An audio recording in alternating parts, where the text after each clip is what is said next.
Today is Saturday, November 12th, 2022. My name is Stefan Boykin, and I'm interviewing Mr. Howard E. Jefferson for the Commemoration and Contextualization Initiative. We're at the Cristo Rey Preparatory College in Houston. Thank you, Mr. Jefferson, for agreeing to this interview. This interview is being recorded, and the unedited copy will be housed at the University of Texas, Austin at the Vosa Center. Please note that if there is anything you do not wish to discuss, I will honor your wishes. If there are topics you wish to discuss and I haven't asked you about it, please do bring it up. Okay. So lastly, if we need to take a break to use to get a drink of water or another reason, just let me know. Okay. So first we're gonna discuss your experiences like before the University of Texas, before going to the institution. So first, I want to know a little bit about you and your background. So tell us, when were you born? Who were your parents? Your siblings, and Okay. about your experiences growing up. Okay, I was born in Columbia, Mississippi.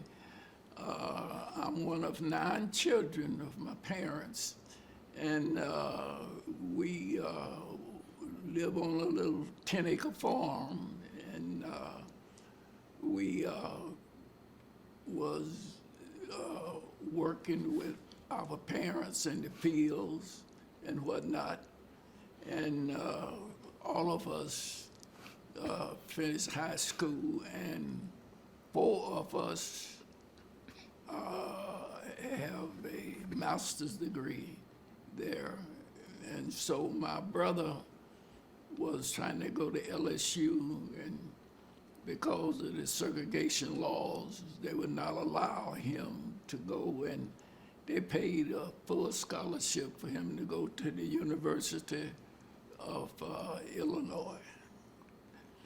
And when I finished the 11th grade, I went to East Chicago, Indiana, and lived with my sister, and worked in the steel mill, inland steel there. And then I went back and finished my 12th grade and went back to the steel mill, I think until they went on a strike. And then I left there and went to Southern University and majored in chemistry there. And while I was there, a professor from the University of Texas came to do a workshop. I was a student assistant for the Summer School Institute. And I told him that I would like to come to Texas in the Science Institute academic year of fellowship. I got that. And then I went on to the University of Texas for a year in that institute. And me and one other African American out of 35, and they asked me to stay over for the summer there. I did. And when I got ready to leave, they said, we're gonna try to help you get a job. So they set up an interview for me with a school from Harris County. And when I went into the interviewer was a little shocked. And he said to me after introductions, he said, look, forgive me, but I got to tell you the truth. We're not hiring Negroes now in our district. So, hey, if that's what it is, that's what it is. I left and went and told the placement service what happened. They were very upset, and they discussed whether or not they want to pull that district off of their referral list. So they referred me to Houston Independent School District there. And they referred me to Wheatley High School. So I taught at Wheatley High School for 7 years. During that time, I had a lot of minors, so I taught biology, I taught chemistry, I taught physics, and I taught math during that time. And then after 7 years, the Houston Independent School District integrated. They call it the crossover during that time there. And I was fortunate enough to go to Bel Air Senior High School, which is an outstanding high school there. They had so many National Merit Scholarships, probably more than the rest of the school district high schools put together. And Harlan Andrews was the principal there, and he treated me royally, and he supported me a whole lot there. And after 2 or 3 years, the superintendent sent for me and said, look, I got a school I want you to start. Here's the proposal. You don't have no student, no teachers, no classroom. You don't have nothing but this proposal. And I want you to build a curriculum and blah, blah, blah. So I did that, make a long story short, and about 5 years, I guess. Then I got promoted to an assistant, associate superintendent of secondary schools, and I supervised the secondary schools in that area. And then I got promoted to assistant superintendent, where I supervised 120 schools, but I had 8 area superintendents under me with 10, 15 schools apiece. It wasn't too hard. So that's kind of, and after 94, somewhere in there, I retired, and I started an insurance agency and kept that about 20 or 25 years, and retired from that a couple of months ago. I mean, I sold it about a couple of months ago, but I retired from there about 10 years ago. So that's the history of my life there, the summary. Okay. Hope I Just covered. one quick thing, would you be mindful of your clipboard? Mm-hmm.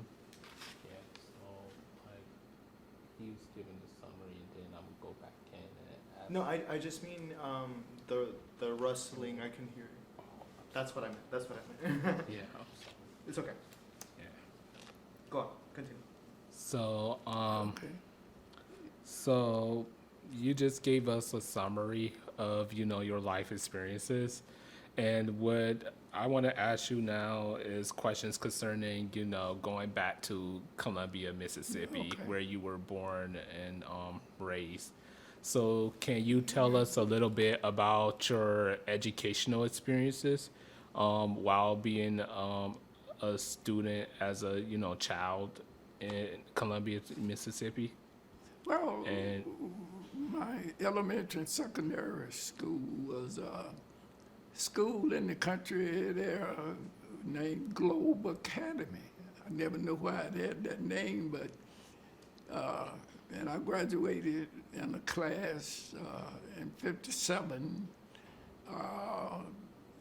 We had 13 in my graduating class there, and that's a little bit about my secondary. And of course, I have discussed my graduate studies and whatnot. okay, so in Columbia, Mississippi, while you were growing up and attending school, was there any civil rights activity going on around, education?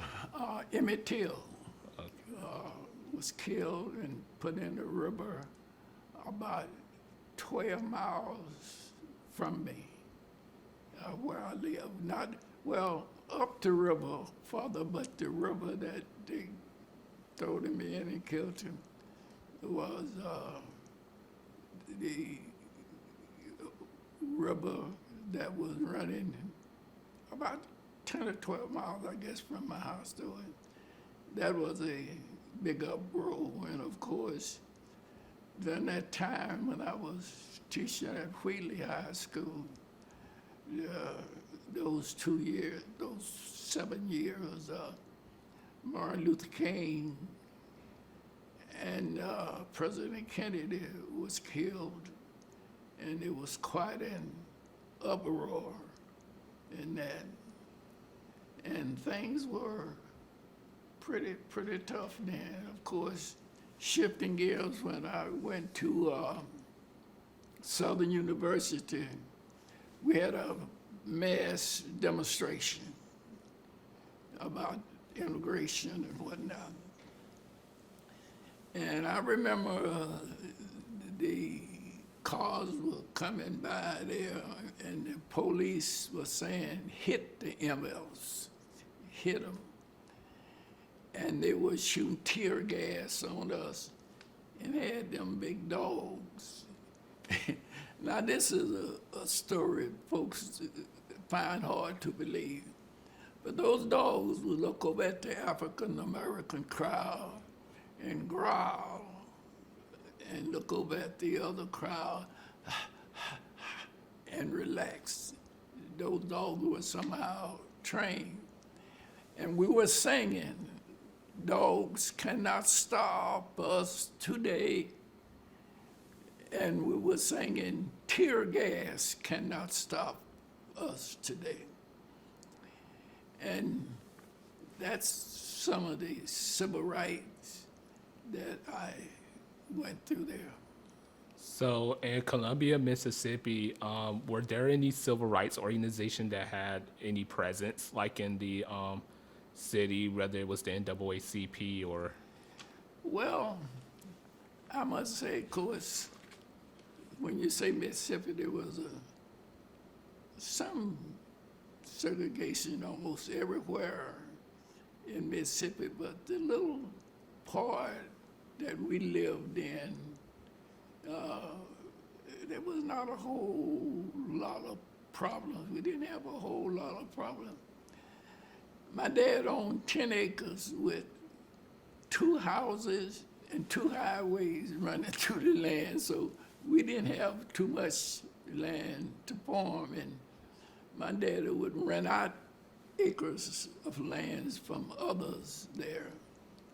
So that's that. And when you left Columbia, Mississippi, schools were still segregated.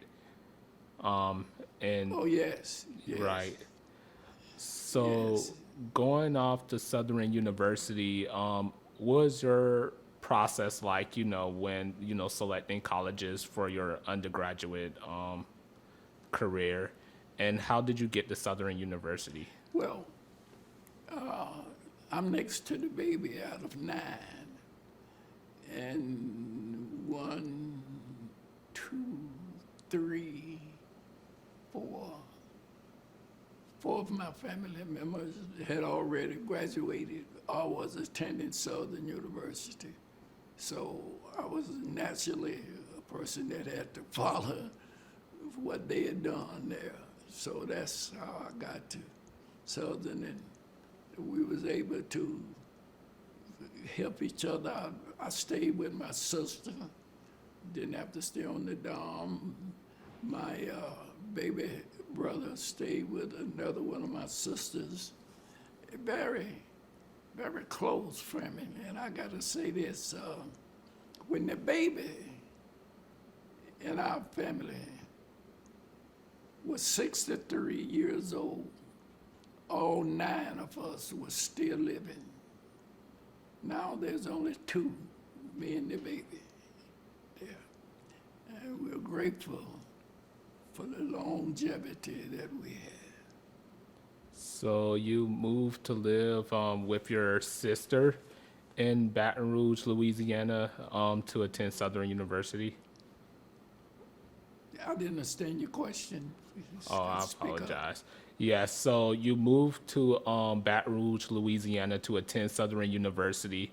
What was the racial climate like there once you got there to Southern? Well, Southern University is a predominantly African American school, and it was like the rest of the African American colleges around there. So there was not much segregation. I don't remember any Caucasian teaching at the school. Probably was some, and but I never did have a class, and so there wasn't no discrimination, opportunity for discrimination. But they did, after I left, had another big demonstration, and boy,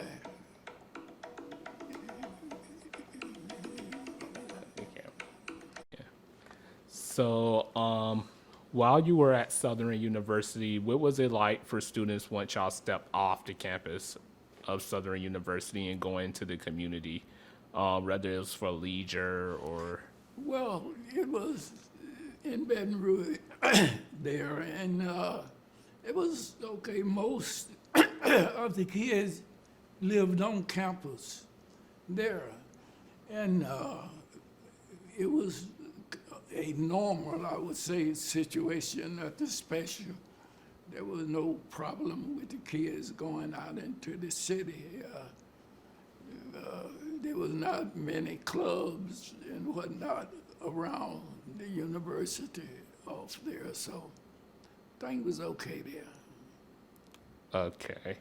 So, going to the time in which you applied for the program at the University of Texas at Austin, can you talk more about that experience and what it's like applying? What happened, a professor came from the University of Texas to lecture to the Science Institute.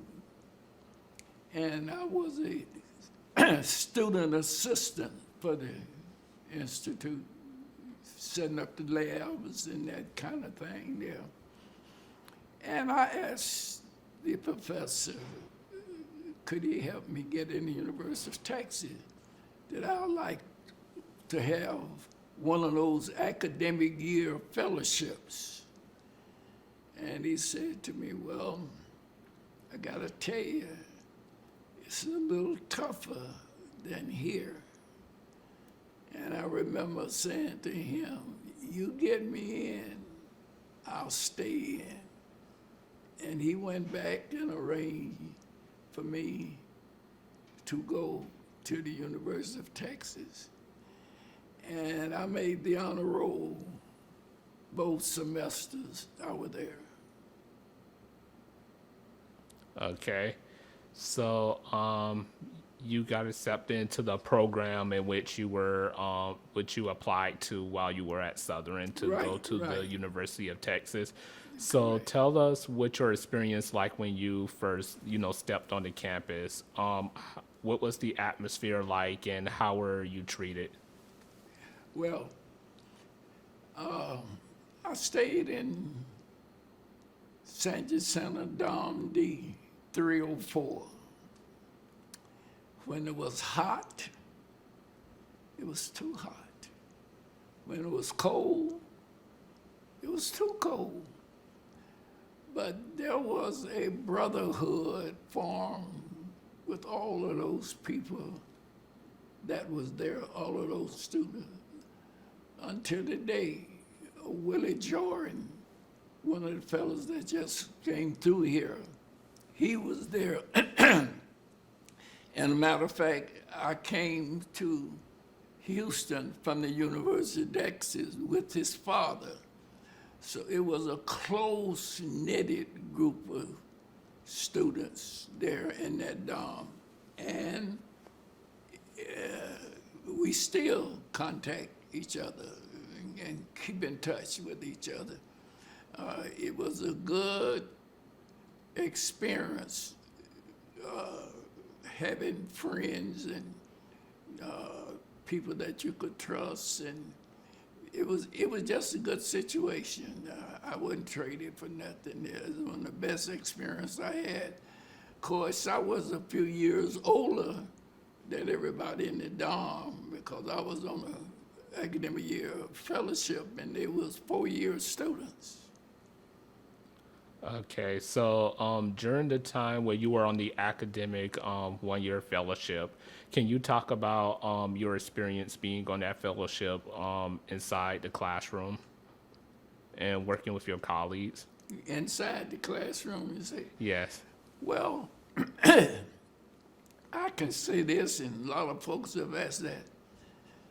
I had some good teachers, and I gotta say, I think they treated me fairly like they treated all the other students.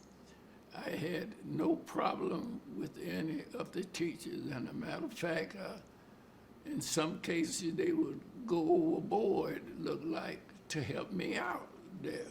I would stay in class. I said, look, I really don't understand this. He said, well, hang around a few minutes and I will help you. So as far as my experience in the classroom with the teachers, no problem. So outside the classroom, what was the racial climate like on campus for you and also the fellow Black students at the University of Texas, Austin? As I stated, there was not a whole lot of racial tension at the University of Texas there. I mean, races kind of got along pretty good with each other there. So, and I know there were cases that I didn't know about, for some of the kids might have had some problems there. One case that I remember is one of the brightest students that I've ever met had to sign up for a class. And his professor said to him, no, I gotta take you out of there. His advisor told him that. He says, nobody ever made above a C. No African American ever made above a C in this man's class. And he took that student out and taught him himself, gave him a book. He's a genius. Gave him the book, he'd come by and take the tests. And that was it. That was about the only thing where I remember where there was discussed about racism. Okay, so looking within the greater Austin community, what was your experience, interacting with other people, and what was like the social climate like in the Austin community outside of campus? Well, the outside was pretty much like the inside. They had activities, and we had clubs and whatnot we would go to down on 4th Street, we call it. And we would go down there with a group of guys and we'd have fun, and, getting our beer, drinking our beer, and we never had any problems down there. Okay, so looking at during your time while you were on your 1 year fellowship.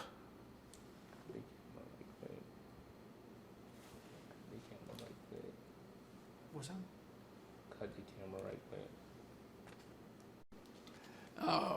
There were 35 in the institute, and there was 2 African Americans, and only I was, I stayed for the summer. The other African American went back. where he was. And the Institute chartered a bus to come down to Houston, the Manned Spacecraft Center, and all this. On the way there, we stopped in a little town between here and Austin and had breakfast. They didn't serve me in the breakfast. And I stayed there. The bus started up, everybody on the bus but me. I never moved. And so the sponsor came in there, said, Mr. Jefferson, what's wrong? The bus is leaving. I said, oh, I haven't had my breakfast. They haven't. So he went back in there and told them, look, we let y'all know that we're gonna have a African-American person with us, and you gotta serve this man. The waiter came, slid the menu to me. I took a smoothie and pushed it back, and I said, just give me a little ham and egg. Now, I don't know what she did with it back there, but anyway, I ate it, took my time and ate it. The bus still running, and I got up and went and got on the bus. When we got to Houston, at the Old Rice Hotel, that's where we were scheduled to stay. And the people who was putting us up said, is he with you all? They say, yes. They said, we're not gonna put him up. So the other fellows who was with us on the bus, all white guys, and there was two guys who were, look, Jeff, let's go get another hotel somewhere. We'll go with you. I said, I could never go back to university and tell those guys that I left to fight. I've got to stay here. They got to put me up. So the sponsor, supervisor of us, made a call to the chancellor of the university. And the chancellor said to them, you put them up, or you charter a plane and fly them all back to Austin tonight. Well, needless to say, they put me up, and I had a chance to visit one of my classmates there, and right down the hall from me, and he was staying in the room that President Kennedy stayed in when he was there. And I was able to take some pictures, and that's when you asked me about the pictures. I don't know where they were, but I was able to take pictures in the bed that President Kennedy stayed in when he was there. So that's a little of the racism on that trip there. Okay, and that was like one of the few experiences that you had where you experienced, racism while you were at University of Texas? Yeah, I was there for an academic year, and they asked me to stay over the summer, and that was done this summer when we went to NASA, came down there, and that was part of our summer trip. And after you completed, that program for a year, you returned back to Southern University to complete your... No. Okay. After I completed my year and my summer, I was assisted in getting a job in the Houston Independent School District. Okay. And I became a teacher at Phyllis Wheatley High School. So can you give us a background on Phyllis Wheatley High School? And what brought you to Phyllis Wheatley? to teach? Well, that's where the placement office had arranged for me to come for an interview. And at the time, Wheatley it was pretty tough there. There's some pretty tough students there. But they were smart. There was a lot of academic students. And of course, I think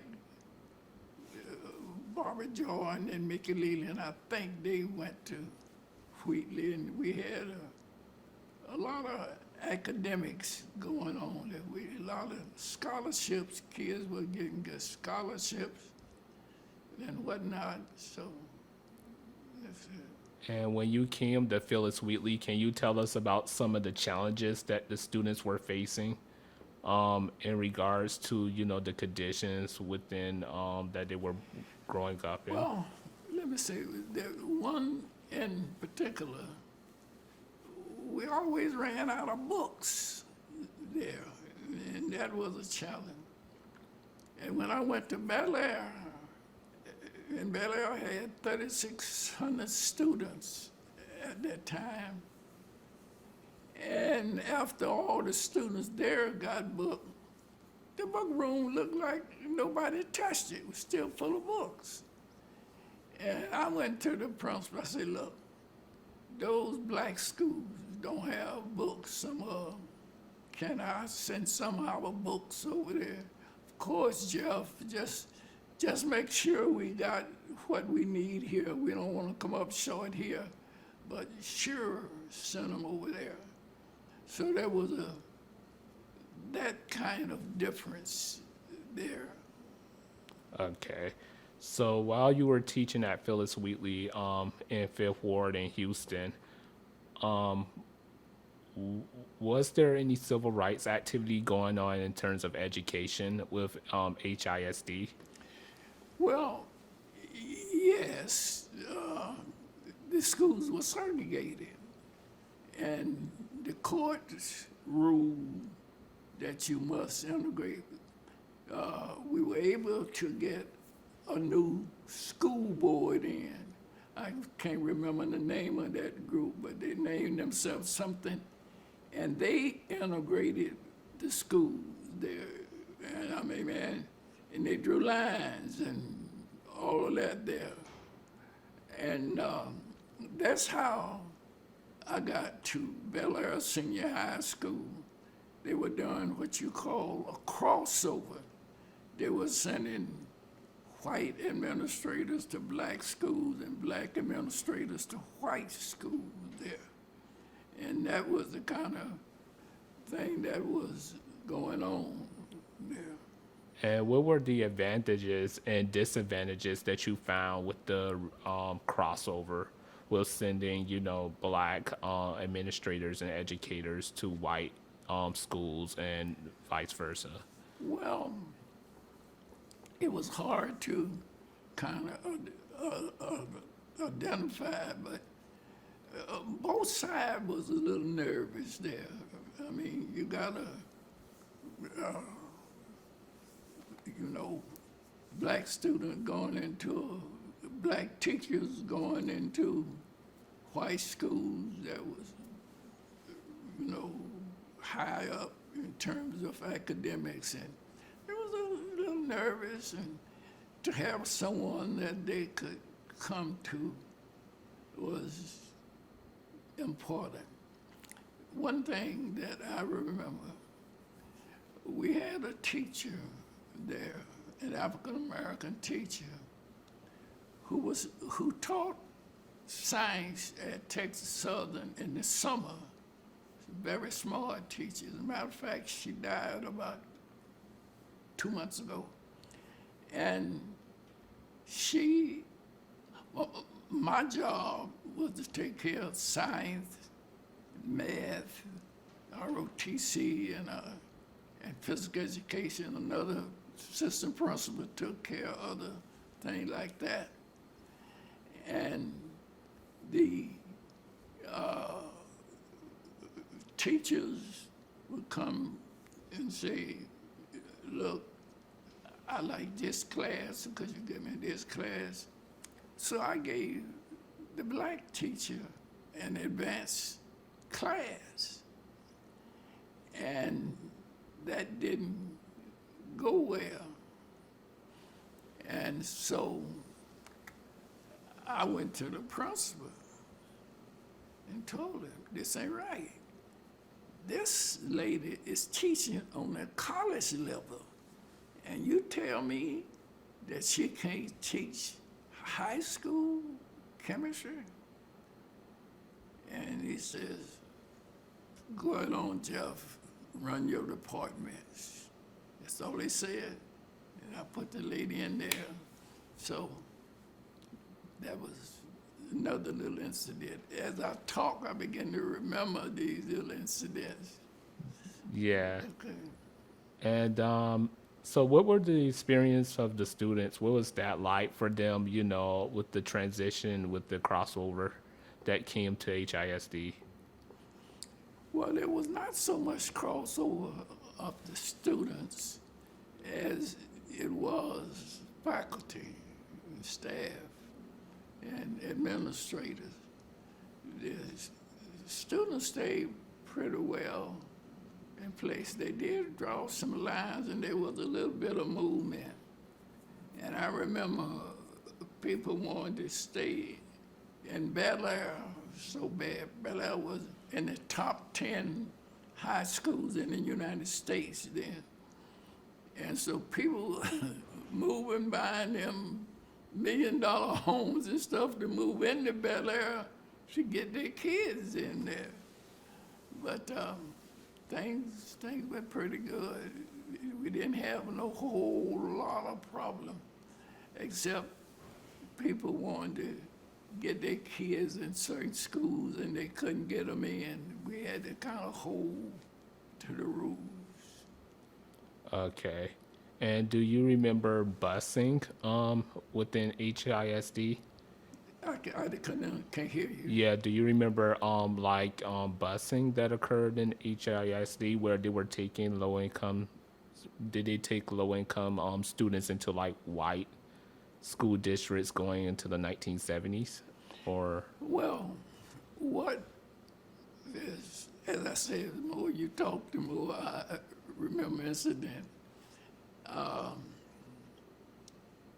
There was not a whole lot of problem there, but somehow it was felt that the black kids would get a different kind of punishment from the white kids.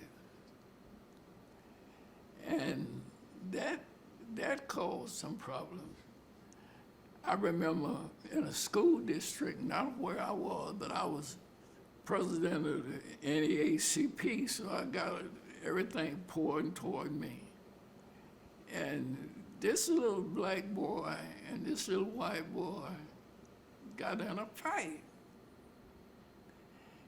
They took the white boy, sent him back to class, and called the police and sent the black boy to jail. And another thing, I was guest speaker at an elementary school, and where a little white boy and a little black girl did a little duet, a little dancing. And I remember saying, listen, isn't it gonna be hard for this little white boy to shoot water hose on this little black girl 15 years from now? And everybody, they looked there. So there was some incident, but what I have learned in life, you don't have to let incidents control your life and do the best thing. You have to figure things out. What is the best way to handle this? May not be the way you want to handle it, but you got to figure out what's going to be the end product of my action. And that's the basis of you have to make decisions. And I made some pretty good ones. I think I didn't have a whole lot of problems. So you mentioned your involvement with the NAACP. What encouraged you to join the NAACP, and can you discuss your activities within those early years of you being a member? Well, I just got involved. I had become a member, but I wasn't involved. And then me and Congressman Al Green, you ever heard of him? We met, and we decided that we need to turn the NAACP around in Houston. So we decided that he would become president and I would become first vice president. And we ran and with our slate, and we were the winners. And so we ran that for like 20 years, he 10, and when he decided to step down, I stepped in there. And so that's a little bit about how we got things going. It was not going well then, and we did a lot of things when we were in the NAACP. You know, I mentioned, if you, look, the first thing you try to do is peaceful. The national NAACP instructed all the branch to picket a certain hotel. Well, I went in and spoke a couple of days before the march on that hotel. I went in and talked to the manager. I said, look, me and you got to still live in this town together. Me and you. Me and you. And we had a good conversation. As my people who were picketing, going around, he sent a little buggy out there with cold bottles of water and gave it to the people that were picketing his bank there. And so that's one of the things I was proud about, how we handled that. Yeah, and you say you eventually became superintendent and, well, assistant superintendent and then superintendent of Bel-Air High School, right? No, not assistant. I became assistant superintendent of half of the school districts in Houston. Right. And there was about 120 schools. And I had, as I said, 8 area superintendents under me, and things was okay after I took care of some business with some of those who didn't want to do right. And after some of those were not around anymore, things went well. So you eventually became assistant superintendent of HISD. I became assistant superintendent of the Houston Independent School District. Right. So what were some of the challenges that the school district was facing before you entered as assistant superintendent? Well, when I came in, the racial problem had just about smoothed out. That was not the challenge. The challenge then was taking care of the underprivileged and raising the test scores, particularly in the African American community. That was the challenge. The challenge during my administration was not the racial problems there. We had enough of those. And when someone said, well, there was no racial problem, I don't think anyone could say that, but what you can say, I saw no racial problem. It didn't happen to me. And you can go over here with another group and they can tell you stories and stories of what happened to them in classroom. The teacher, I was the smartest one in there, I worked no problem. The teacher, you know, reflecting back, I got my master's degree from the University of Houston. And I know I was the best student in that class. And I ended up getting a B. And I went to the professor and said, I don't know whether you had some student assistants reading these papers or what, but is my grade a B? He said, yeah, that's what I said. Okay, well, I just want to know, but I mean, I'm satisfied. I just want to know whether or not there's a mistake. A week or so later, that professor, which had written books that we were using, big time fella, he called and said, look, I'd like to have you as my research assistant for the summer, and we'll pay you X amount of money. So that was his way of saying, I know I did wrong. How can I fix it? And so that was that.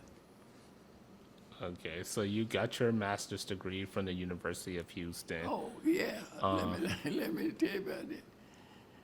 I took the GRE, graduate record exam, and I didn't make a high enough score on there, and they turned me down. Well, I went and sat out in front of the graduate dean office. I went over there and said, well, he's not here now, he leave early, but he come in 6 o'clock and 5 minutes to 10 minutes to 6, I was sitting out in front of his office.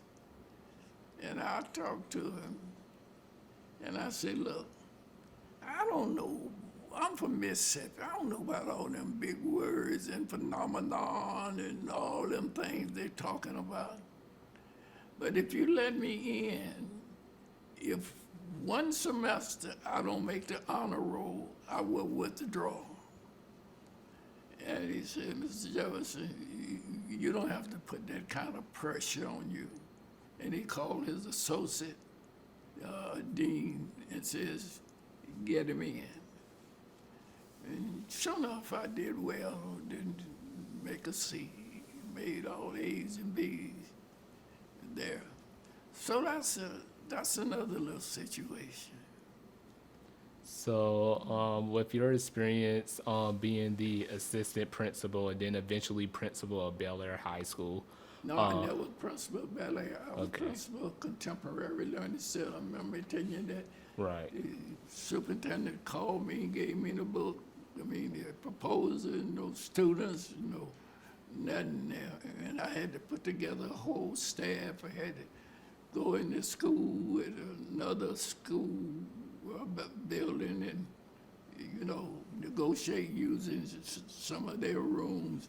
And matter of fact, my school grew so until they moved out the regular other school, and I had the whole school there, and that's when they pulled me into the superintendency. And were you able to accomplish the goals that you set forth while being Pretty well. We got national ranking and whatnot on that there, so we did pretty good. There was, that's what some challenge was there. We had students with all kind of problems coming there. And it's a strange thing. They were not academic problems. It's cutting class. It was a school for kids that need special attention, need to get them right. And one thing I made them comfortable on is you don't have to call me Mr. Jefferson. Call me Jeff. That's what I want y'all to call me. The whole school called me Jeff. And I said, I met with the faculty. I said, I want to drop this off on you. And if there's anybody feel different, then we can discuss it. But I want y'all to take the same role out to my counselor, Goldie, Margie, I mean, it went through. Now, let me tell you, the strangest thing that ever happened that puzzled me until today. A little girl came to me, a little white girl, said, Mr. Jefferson, yes, when I went and said, can you close the door? I said, yeah, no, I didn't close the door here. So she says, I just want to thank you for what you're doing for the boys and girls here. They feel so comfortable with you, and we be talking about you all the time. Wish they had a principal back at the other school like you. And so I just want to come in and thank you. It's okay, thank you. She says, one other thing, Mr. Jefferson, I'm going to die. I said, what do you mean you're going to die? The doctor told you that? No. You been sick? No. Well, who told you you was going to die? Nobody. I just know that I'm going to die. About 2 weeks, that little girl was dead. Never knew what happened. The kids planted a little tree out on the campus there and named it her tree out there. That was another experience that I had. And Goldie, who was my counselor, was the greatest woman that I've ever met. And we were going to write a book. And that book was going to be titled, Nobody Knows the Trouble I See. Goldie passed before we got a chance to write that book. So that's me. Okay. So looking at your time being the president of the Houston branch of the NAACP, Okay. you eventually went for a national position of the NAACP. You eventually ran for a national position within the NAACP. I ran for the national board of the NAACP at large. I had been asked 4 or 5 years to run. I ain't want to run. But finally, the state president of the NAACP came to me and said, hey man, we need you on that board. Why don't you run and I'll help. And I had so much help, all kind of help coming in. And I won the position. Now, you can't say that you beat somebody, because it's usually 5 people up for, 7 people up for election. And so anybody else can get on there, but the national put out a slate. These who we think the best. And I was a member of that slate that they put out. And so some of the other people who were on the board there was left out and lost because of me and some other people on the board.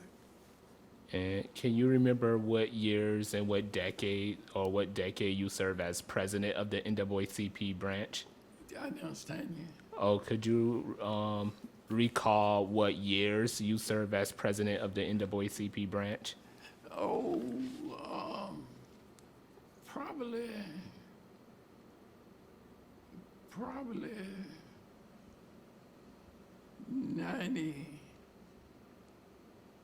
90 till about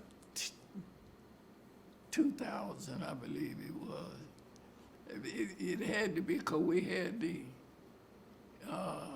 National Convention here in 202, and I was president then. So not sure exactly what time it was. Okay. And within that time, you served on the national board, right, of the NAACP at large? After I was a local president. I served on the national for 12 years. And then I wouldn't run again, and I sent my letter to the chairman of the board and says I would not seek another term. And of course, he told the world, and I got all kind of calls. I said, look, I'll be 85 soon. You know how old I will be when I serve this term out? I said, there's some young people out there better than Howard Jefferson. Go find them. And that's kind of where I left the situation. And while you were serving on the board of the NAACP, what were some major issues that the NAACP was tackling? Too many to mention. I mean, everything. As a matter of fact, our orientation, they went over a lot of stuff they were doing. I said, wait a minute, stop here. Now, I've been a branch president for 10 years. I don't know about all this. If I don't know, other people don't know. But one of the best things that I was involved in, and I hated to leave it, at a board meeting, I got up and it says, Mr. Chairman, I'd like to ask a question and get an action on it. And I only want you and the president to speak to my question, nobody else. Go right ahead, Mr. Jefferson. I said, you ever pass under these buttocks and parks and see people on cardboards living out there? Everybody shaking.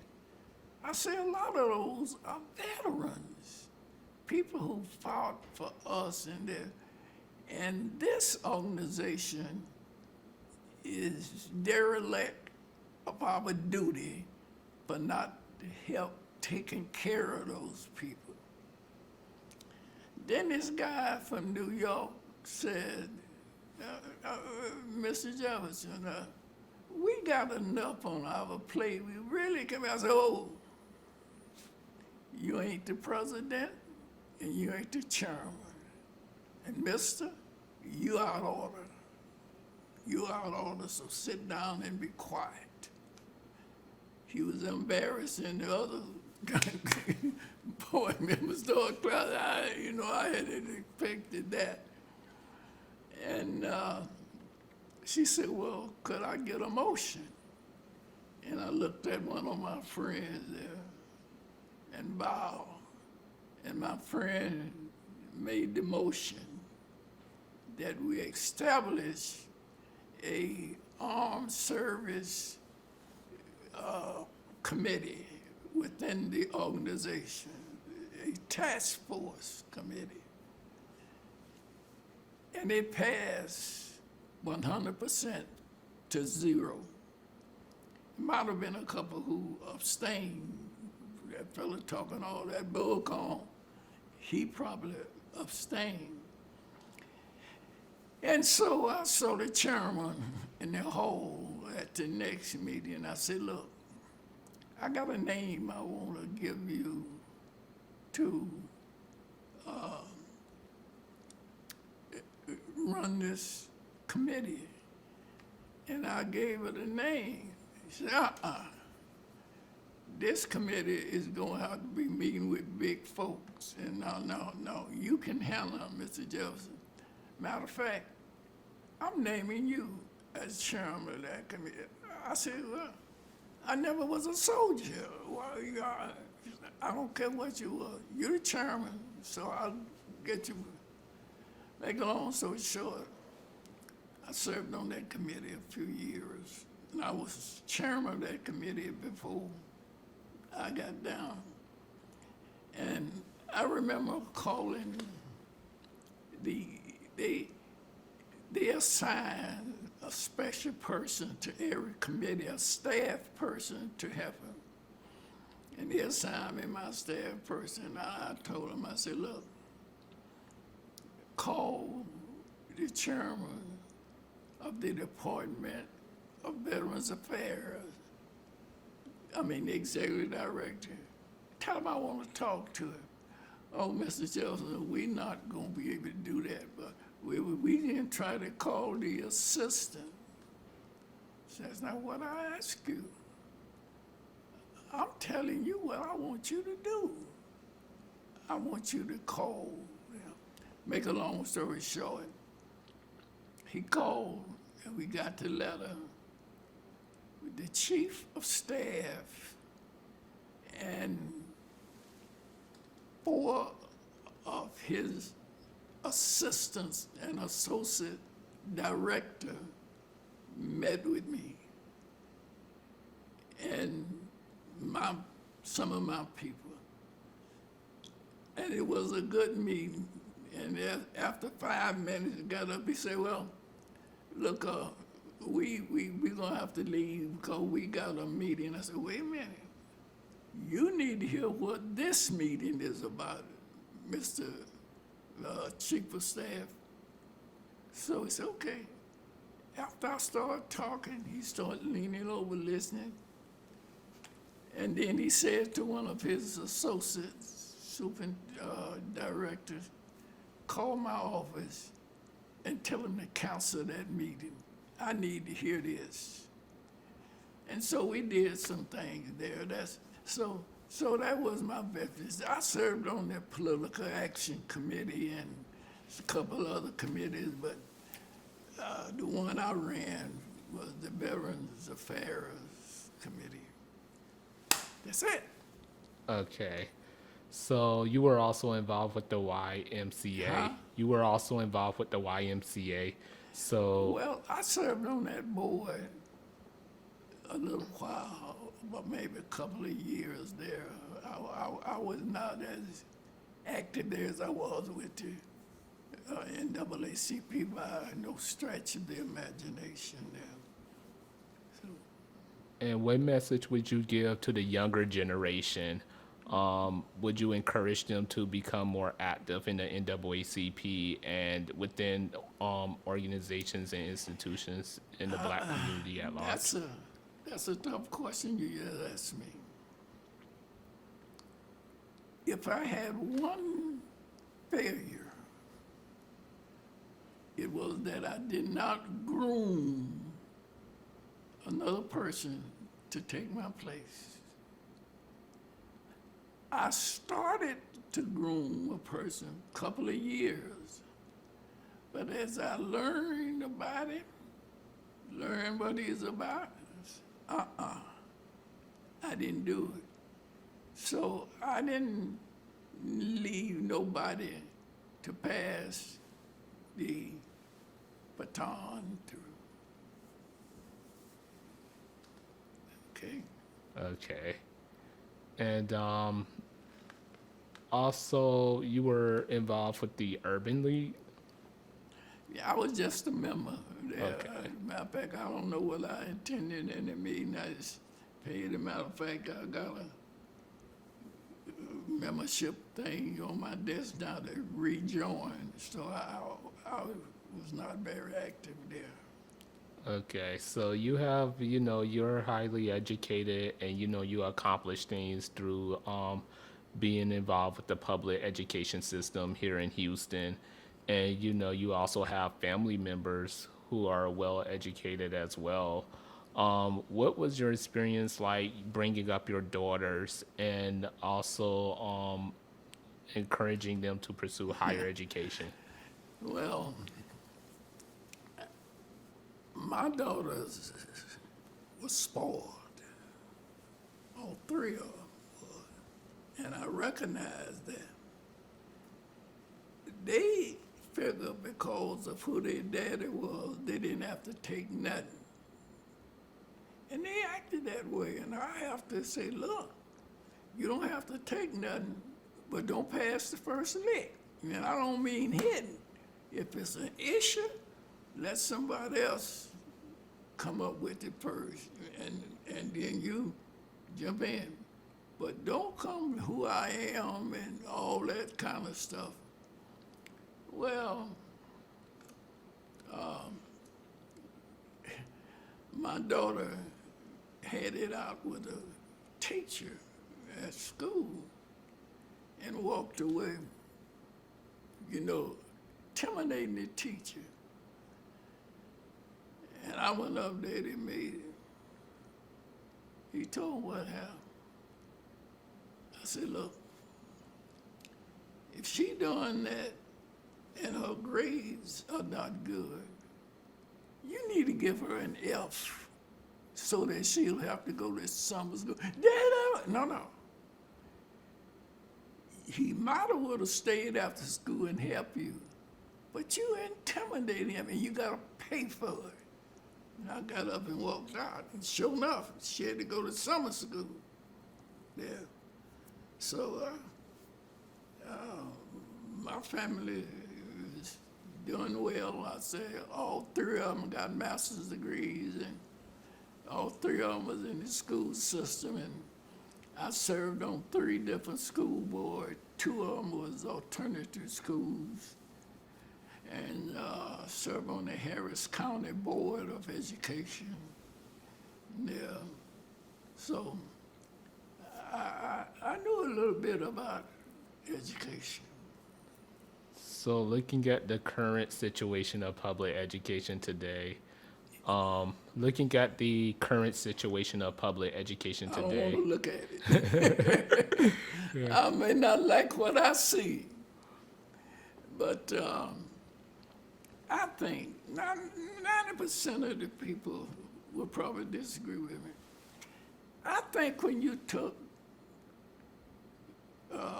punishment, whipping, paddle out of the school, I think that's the biggest mistake the school have ever done. I don't go for bruising those kids and beating them up, boy. But that paddle had a message. And back then, if you do something and the teacher whoop you and you go home, your parents find out, you get another whooping.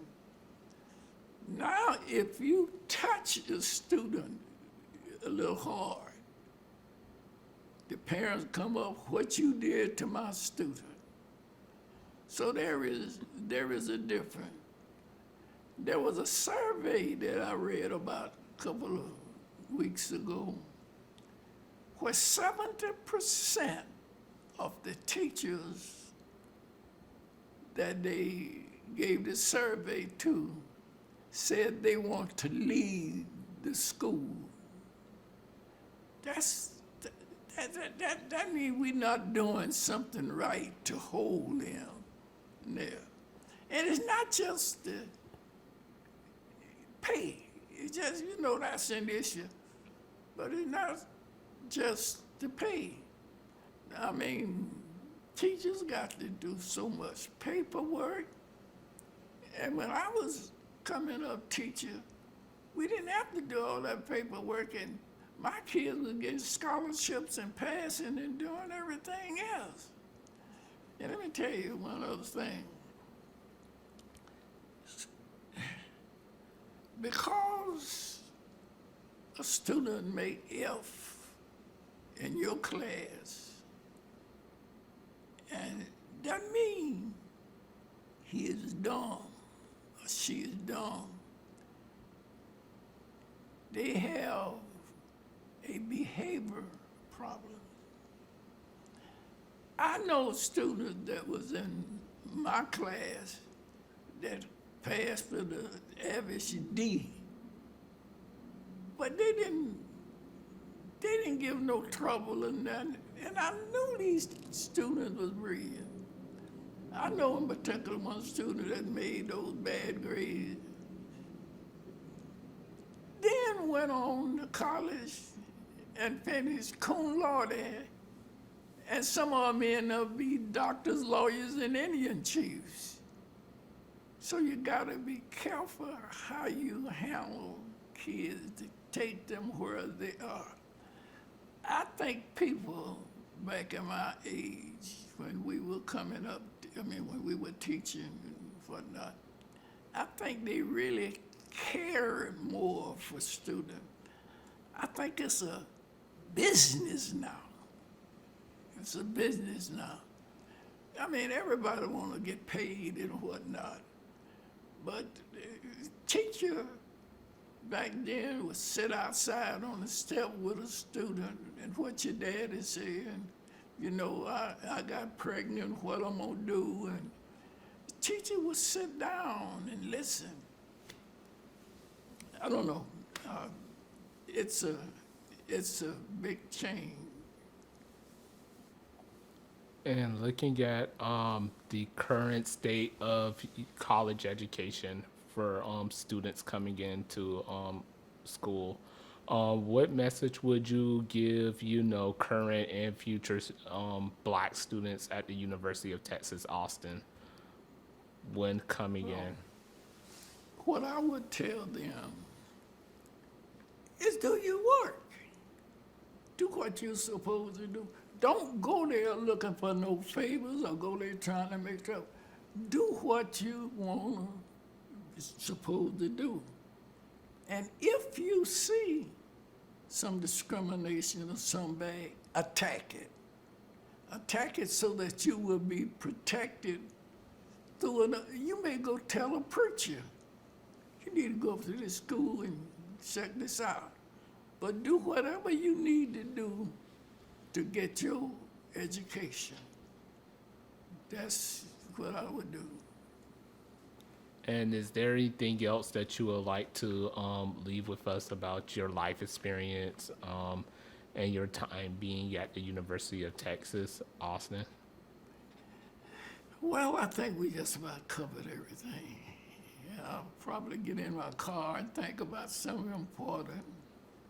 And then be too late then, but I think we covered a whole lot of the things that I thought need to be said. Okay, this is Mr. Howard E. Jefferson. And Mr. Jefferson, it has been a pleasure interviewing you. And we'll end the interview session. And we'd like to say thank you. What?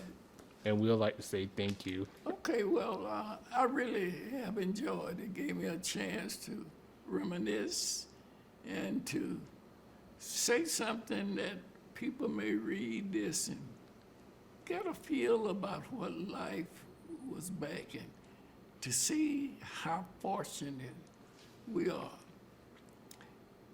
Congressman Green, I was his campaign manager when he ran for Congress. And he went to Africa, some foreign country. And he said, man, you're not gonna believe this.